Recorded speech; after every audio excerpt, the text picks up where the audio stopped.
Welcome to another live taping of Last Call interview series where we are closing the tab with Atlanta legend Baby D, aka Dizzle. Hey, what's happening? Is that a thing now, Dizzle? Yeah, that's his thing. When did you change your name?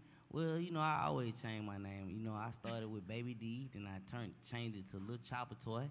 Oh yeah, I do remember that. Yeah, then I changed it to Dizzle. So I'm always, evolving with the times and trying to, these are all like my alter egos.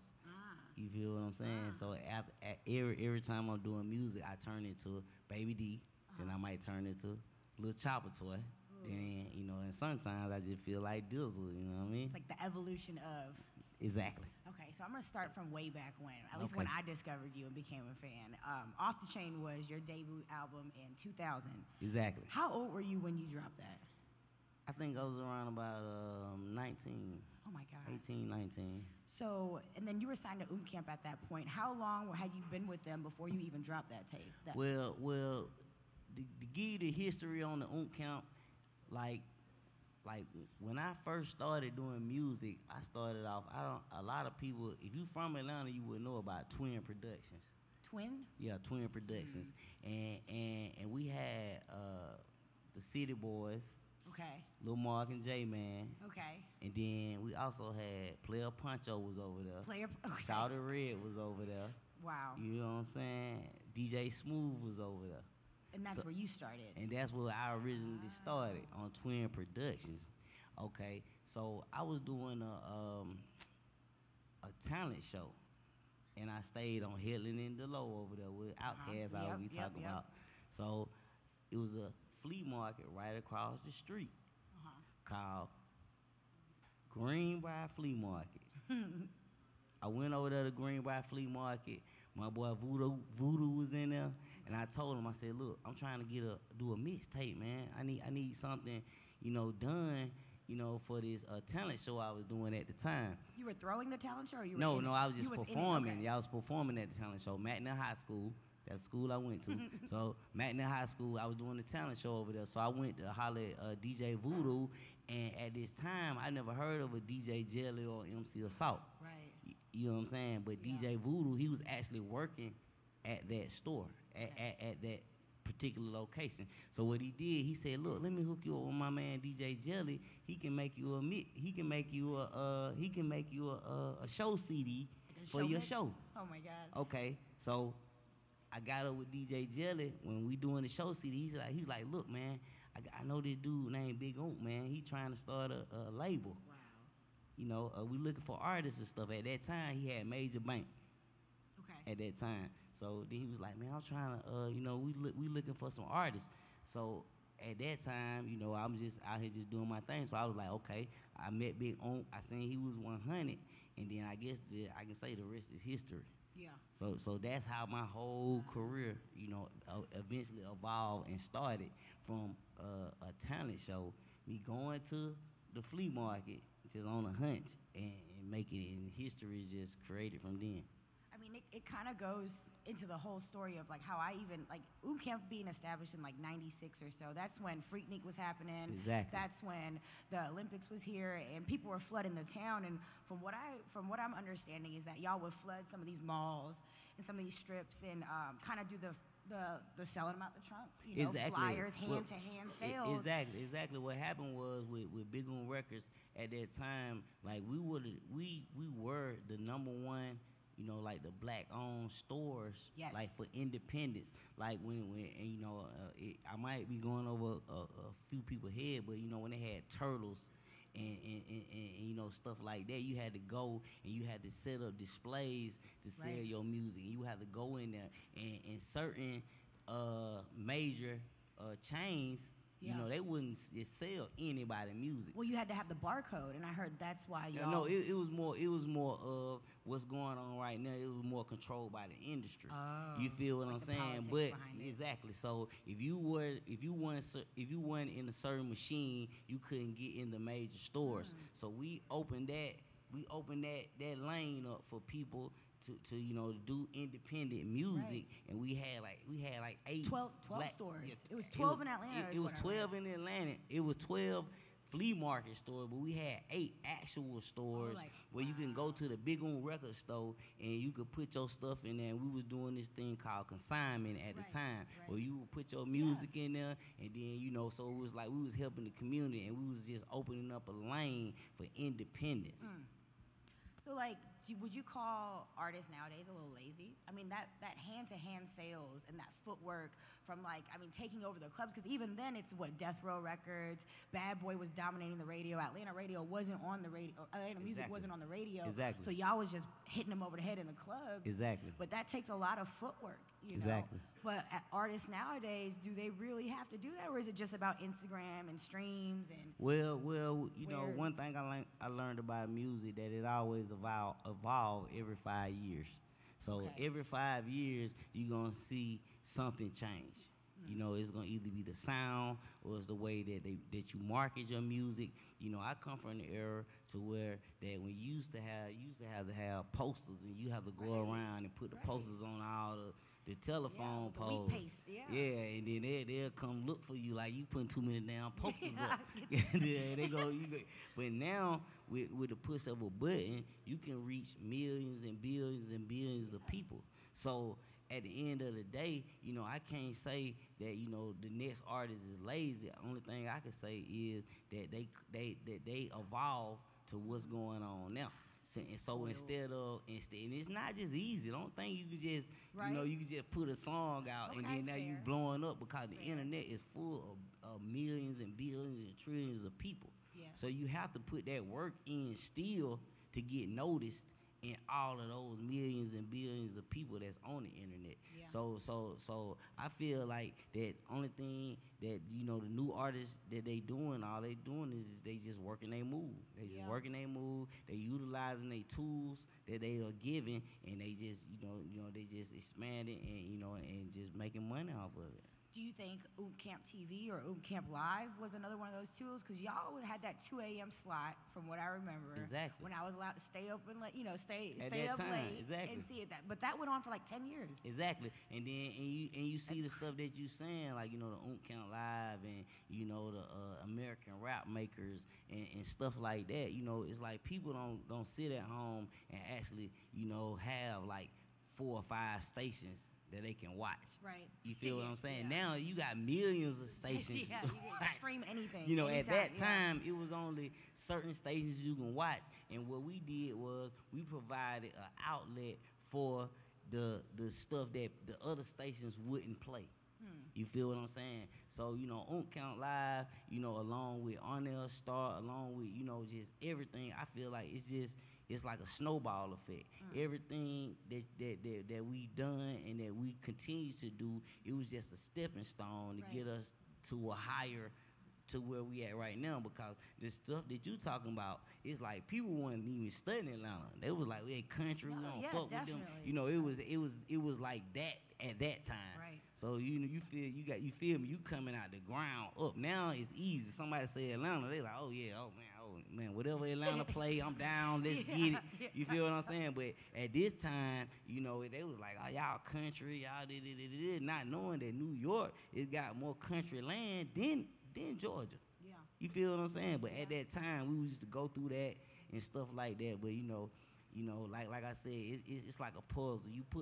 You see the vision, and sometimes other people don't see the vision. So you might just be a piece of the puzzle. Right. But once the puzzle all the way come together, we can just dominate.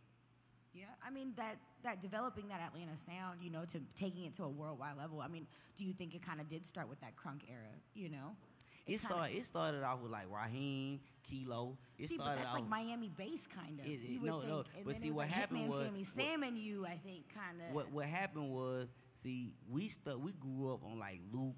Luke Skywalker. See, that was that that Miami South bass. But you gotta understand, you talking about the South.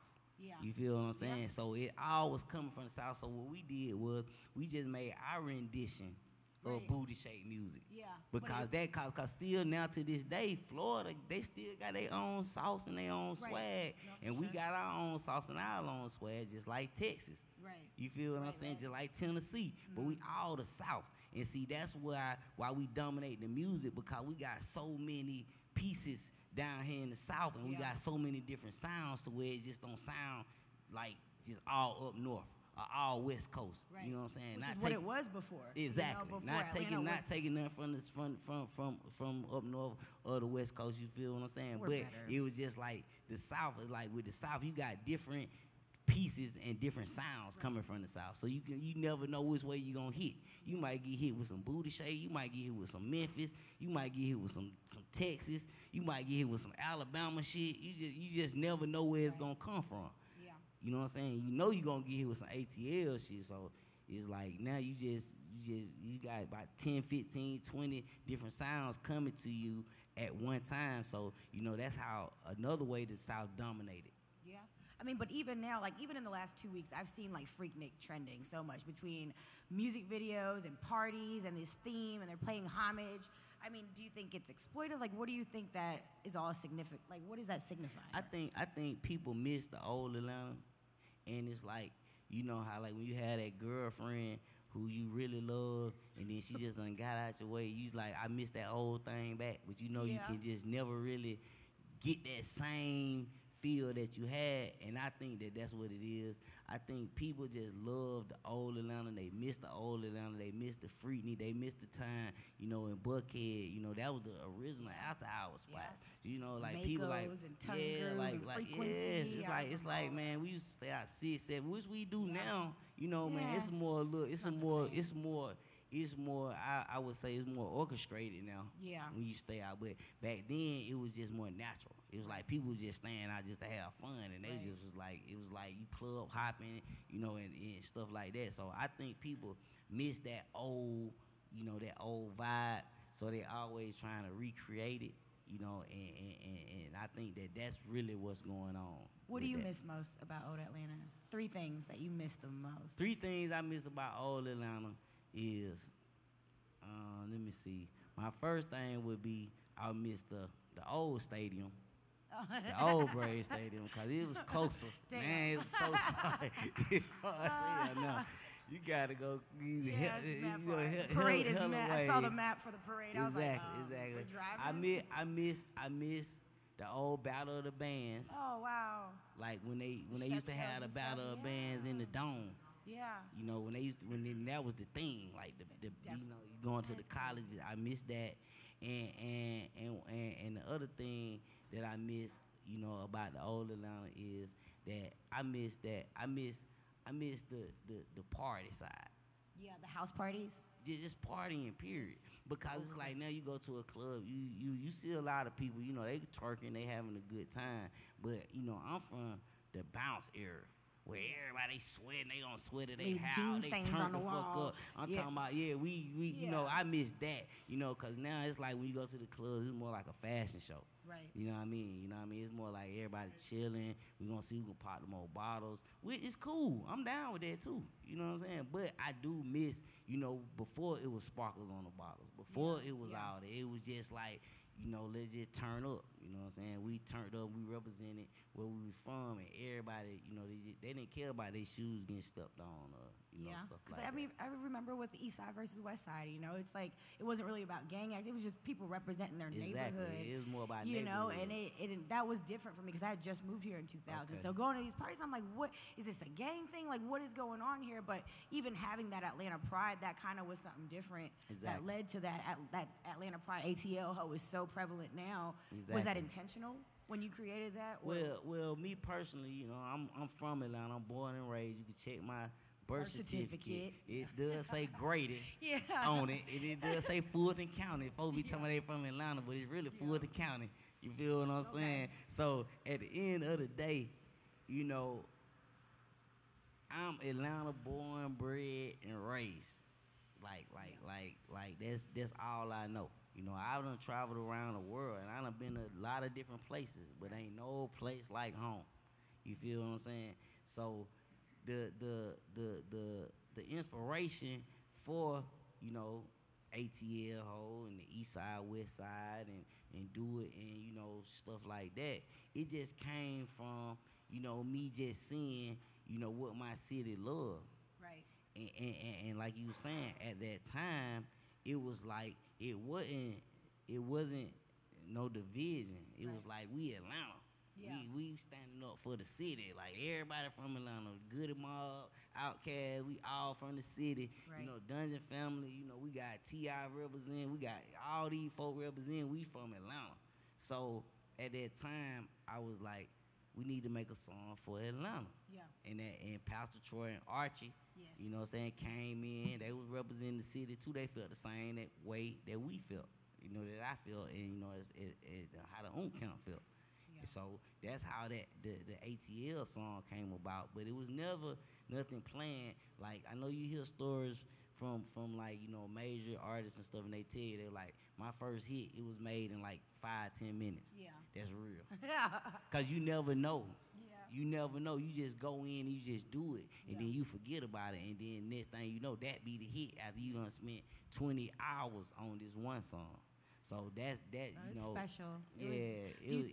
Do you think Atlanta still has that same sense of pride, or have we lost it? No, I don't think we Yeah, lost it it. doesn't- I don't think we lost the pride. I think Atlanta is growing, and it's going. And in a minute, if you don't stay within an hour inside of Atlanta, you gonna be out the loop. Oh. I'm telling you, cause Atlanta, it ain't doing nothing but growing. It's like we innovating. You know, us winning the World Series. That you know, all of it's like a step. It's Yeah. like a step, you know, and it goes back all the way to when they brought the Olympics. Yeah. You feel what I'm saying? That was another step forward. Yeah, Like I all understand. these steps, and then you can see the difference from how Atlanta have grown from the Olympics to Right. now. Oh yeah. No, You definitely. see what I'm saying? So now it's about to grow some more. more. Yeah, it's just gonna just evolve and just get bigger and bigger. Fast forwarding to kind of now, I just read about ATL Boys. So this is a movie. So you've gone into film now. Yeah, so what I'm doing now, big shout out to my dog Lens. We about to get ready to. We working on a mini film called ATL Boys, Above the Law, Balling on Y'all Suckers. Wait, one more time. What'd you say? ATL Boys, Above the Law, Balling on Y'all Suckers. Yeah. That's Okay. what it stands for. That way. So we basically we working on a project right now. It's fresh in the works. You know what I mean? So my dog Piranha, he been doing the writing on it. So we getting ready to start shooting, getting the pilot ready. You know, Okay. that's like in the future, like next year. Okay. But Okay. like right now, but we are getting into the film industry and trying to Yes. you know, venture on the tech, because everything is a visual now. Like people want to see it. They want to see you before they even hear your Absolutely. music. Absolutely. And then you also have your own label too. Yep, I got labels. I got my own thing, AMG, Atlanta Music Group. Nice. Big on records, you know, I still, you know what I'm saying, I'm still messing with them. So, you Nice. know, I if you look at me, I would say I'm a businessman. I'm just a Absolutely. businessman. I deal with a lot of different companies, and you know, and my goal is to unite all these companies and to make one major company. Okay. Yes. No, I understand. As far as the label goes, are you looking to sign new artists? Always looking for artists, always looking for producers. You know, big shout out to 706, Tay Drain, Chico, my boy Capicool. You know, I've been doing, you know, just trying to, you know, not necessarily, you know, trying to be an artist, but just trying to sit back and just be like Of an course. A&R type of Of course, situation of to course. where that I could put my homeboys, you know what I'm saying, my homegirls in a position to where you get on, you know what I mean? You Yeah. the future, you Yeah. know what I mean? And No. if I see the talent, you know what I'm saying, or if I see something in you, it ain't even got to be the talent. It can be the Right. drive.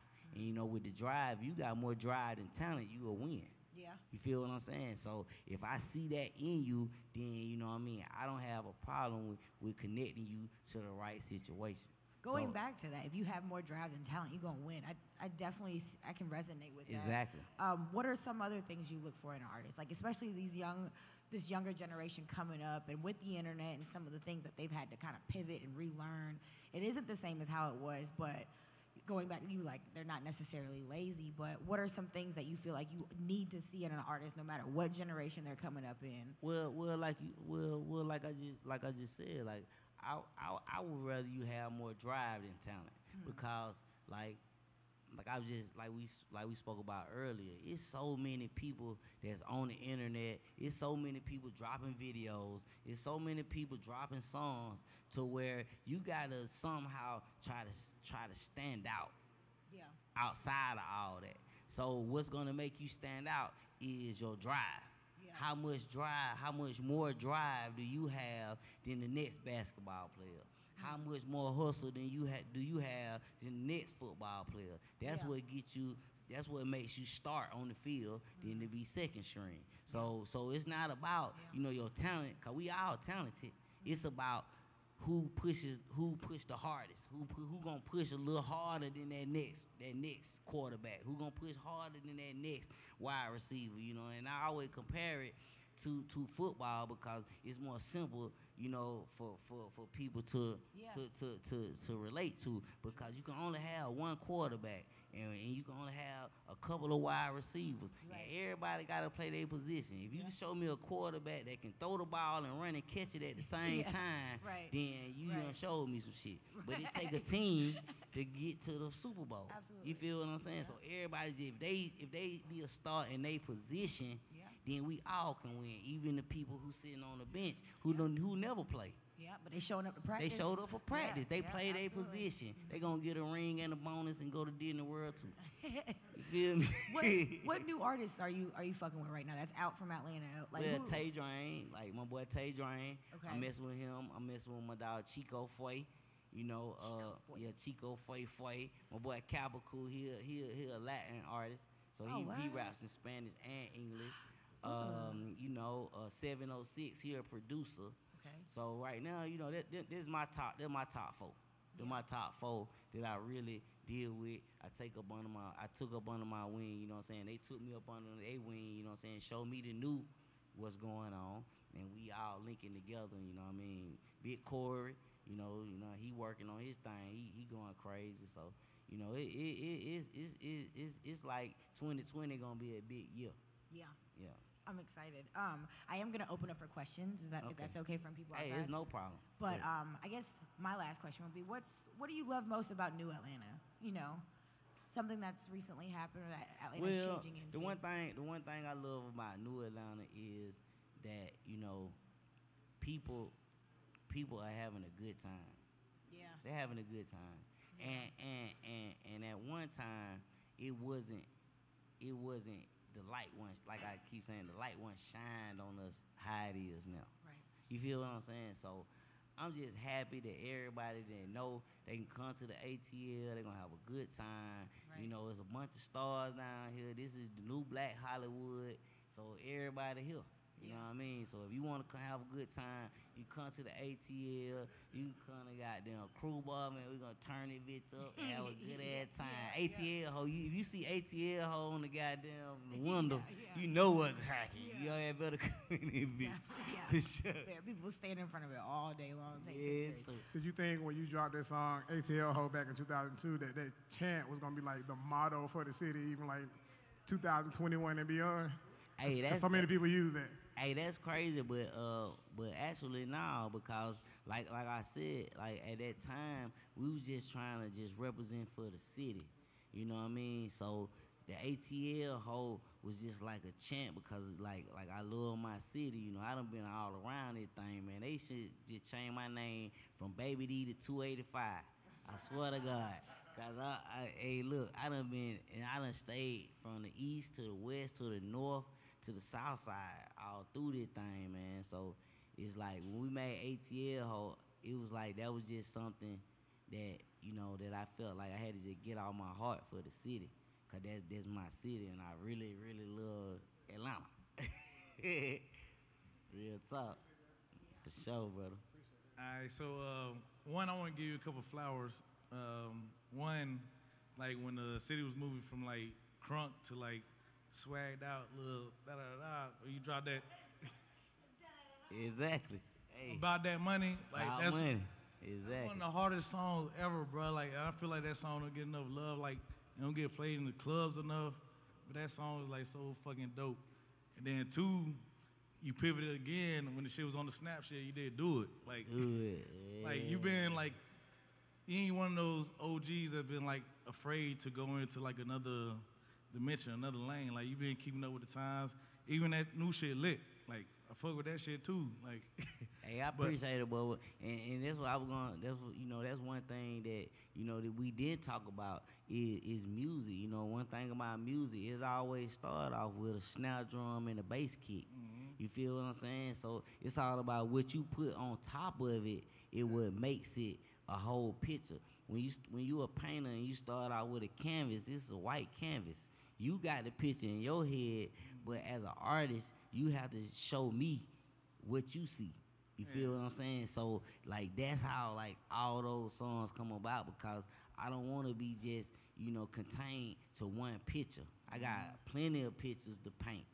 I got plenty of ideas. I got plenty of ways that I feel. You know what I'm saying? And then when we did, I can go to begin money to feeling like doing it with a girl. You know what I'm saying? Or I could feel like never done. You know what I mean? Or we could do stomp that. You just all about how you feel at that time. And music is based on a feeling.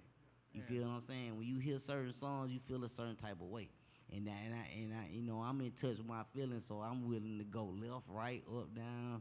I'm willing to go all the way around this thing, man, just to get my point across. All right, so speaking of being in touch with your feelings, all right, did you ever feel a certain way? Because there was like little whispers about when ATL came out, P. Troy, Archie, episode. Did that shit ever come back to you where you had to like defend one or another or sidestep it? Like, now what happened? I don't know what happened. What happened? Around that time, like P. Troy and Archie was like, Archie was a clone. Oh, they were beefing.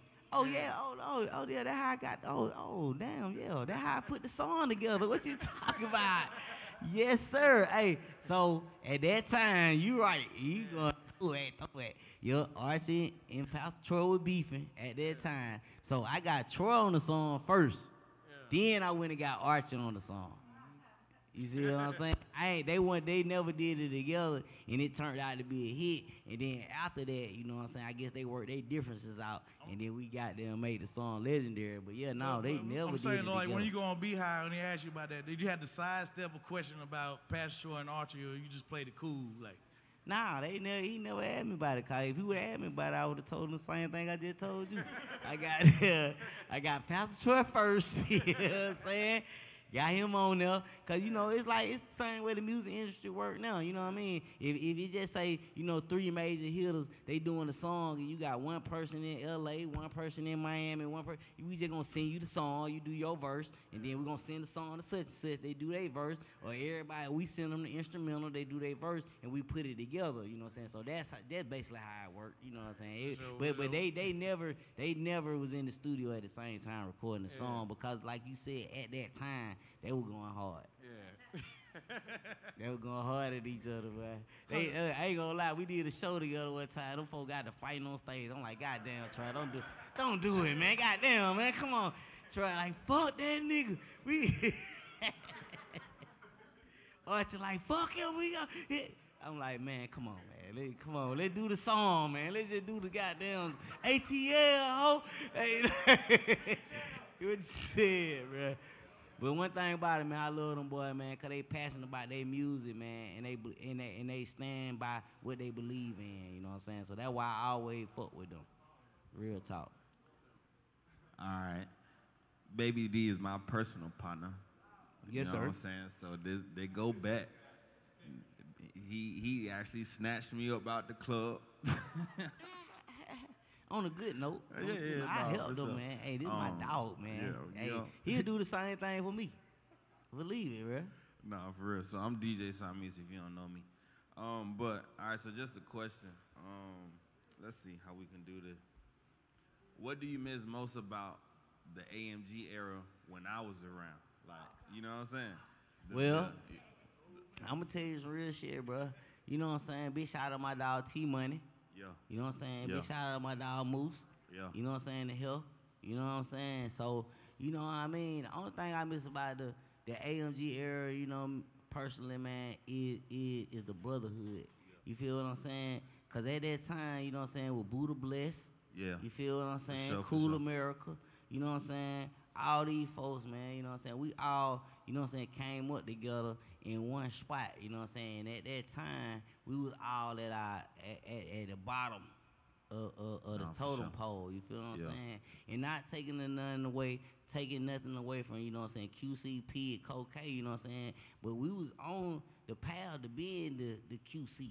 Before it was a QC, you feel what I'm saying? You know what I'm saying? I got locked up. So when I got locked up, they kind of fucked up a lot of shit. You feel what I'm saying? But at the same time, you know what I mean? I really miss, you know what I'm saying, like you said, just the brotherhood, you know what I mean? And when things was a lot simpler with AMG. You feel what I'm saying? But now it's more complicated, you know what I'm saying? And everybody getting money. So shit, now I'm happy. Yeah, you feel me? For sure. I'm happy, bro. And with the new music you getting ready to drop, what's kind of like your goal as far as reaching the masses again and like letting people know like, yo, like I'm still him, like the one that y'all remember, like. Well, one thing OG always told me, he said people remember you from the last thing that you did. You feel what I'm saying? So it's like all that old stuff, you know what I'm saying, that cool, you know what I mean? But to the new generation, you feel what I'm saying, they like, you know, okay, that cool, but what you got right now? You feel what I'm saying? So my goal is to basically, you know what I'm saying, just stamp the new generation. You see what I'm saying? Just stamp the new generation, man. Do what I need to do. Get the new music as far as, you know, the new project I'm about to get ready to drop. You know what I mean? Atlanta Live, and just basically, you know what I'm saying, school the older generation on what like the foundation we built on, you know what I'm saying, that you might have forgot about because they done told the projects down, they done cut, you know, they done did this, they done knocked this hood down and they made this, but you still got to know that, you know what I'm saying, if you don't know where you came from, you'll never know where you're going. So my goal is to just show the new generation where they came from with their music. Is there any other questions? Anybody else? All right, we are closing the tab with Baby D. Thank you so much for being up here. Y'all give it up for Baby D. Hey, I thank y'all, man. No, I you know what I'm appreciate saying? ATL representative. Art boy, little bitch.